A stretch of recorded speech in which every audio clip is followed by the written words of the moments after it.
जय श्री राम। देखी रसाल बिटप बर शाखा, तेहि पर चढ़े मदनु मन माखा। सुमन चाप निज सर संधाने, यति रिसता की श्रवण लगिताने। आम के वृक्ष की एक सुंदर डाली देखकर मन में क्रोध से भरा हुआ कामदेव उस पर चढ़ गया। उसने पुष्प धनुष पर अपने 5 बाण चढ़ाए और अत्यंत क्रोध से लक्ष्य की ओर ताक कर उन्हें कान तक तान लिया। छाड़े विषम विशिखौर लागे, छूटी समाधि शंभु तब जागे। भयउ ईस मन क्षोभु विशेषी, नयन उघारी सकल दिशि देखी। कामदेव ने 5 बाण छोड़े जो शिव जी के हृदय में लगे। तब उनकी समाधि टूट गई और वे जाग गए। ईश्वर शिव जी के मन में बहुत क्षोभ हुआ। उन्होंने आंखें खोलकर सब ओर देखा। सौरभ पल्लव मदनु बिलोका, भयउ को पुकंपे उतरय लोका। तब शिवती सर नयन उघारा, चितवत काम भयउ जरिछारा। जब आम के पत्तों में छिपे हुए कामदेव को देखा तो उन्हें बड़ा क्रोध हुआ, जिससे तीनों लोग कांप उठे। तब शिव जी ने तीसरा नेत्र खोला। उनके देखते ही कामदेव जलकर भस्म हो गया। हाहाकार भयउ जग भारी, डर पे सुर भर असुर सुखारी। समुई काम सुख सोचहि भोगी, भय कंटक साधक जोगी। जागत में बड़ा हाहाकार मच गया। देवता डर गए और दैत्य सुखी हुए। भोगी लोग काम सुख को याद करके चिंता करने लगे और साधक योगी निष्कंटक हो गए। जोगी अकंटक भये, पति गति सुनत रति मूर्छित भई। रोदति बदति बहुभांति, करुणा करति शंकर पही गई। अति प्रेम करि बिनती, विविध विधि जोरी कर सन्मुख रही। प्रभु आशुतोष कृपाल शिव, अबला निरख बोले सही।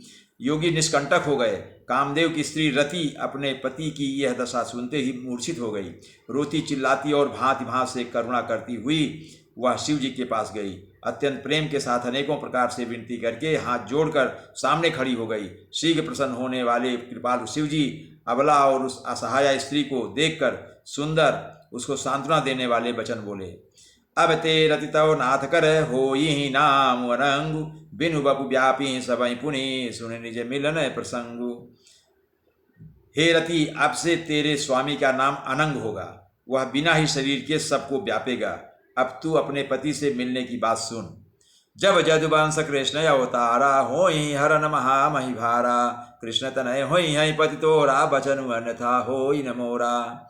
जब पृथ्वी के बड़े भारी भार को उतारने के लिए यदुवंश में भगवान श्री कृष्ण अवतार लेंगे, तब तेरा पति उनके पुत्र प्रद्युम्न के रूप में उत्पन्न होगा। अर्थात तुम्हारा पति जो होगा वो भगवान कृष्ण का पुत्र होगा, उसका नाम होगा प्रद्युम्न। मेरा यह वचन अन्यथा नहीं होगा। रति गवनी सुनि शंकर बानी, कथा यपर्यव कहूँ बखानी। देवन सखा समाचार सब पाए, ब्रह्मादिक वैकुंठ सिधाए। शिव जी के वचन सुनकर रथ चली गई। और दूसरी कथा बखान कर विस्तार से कहता हूँ। ब्रह्मा देवताओं ने ये सब समाचार सुने तो वे वैकुंठ को चले गए।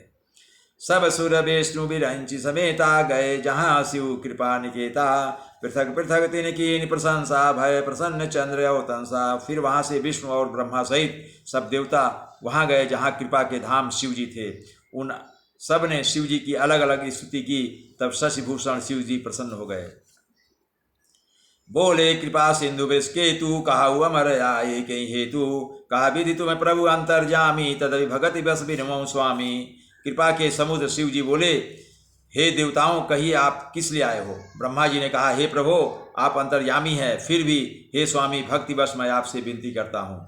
सकल सुरन के हृदय से शंकर परम उछाव, निज नयन देखाए चाहे नाथ तुम्हार विवाह। हे शंकर जी, सब देवताओं के मन में ऐसा परम उत्साह है कि हे नाथ, वे अपनी आंखों से आपका विवाह देखना चाहते हैं। जय श्री राम।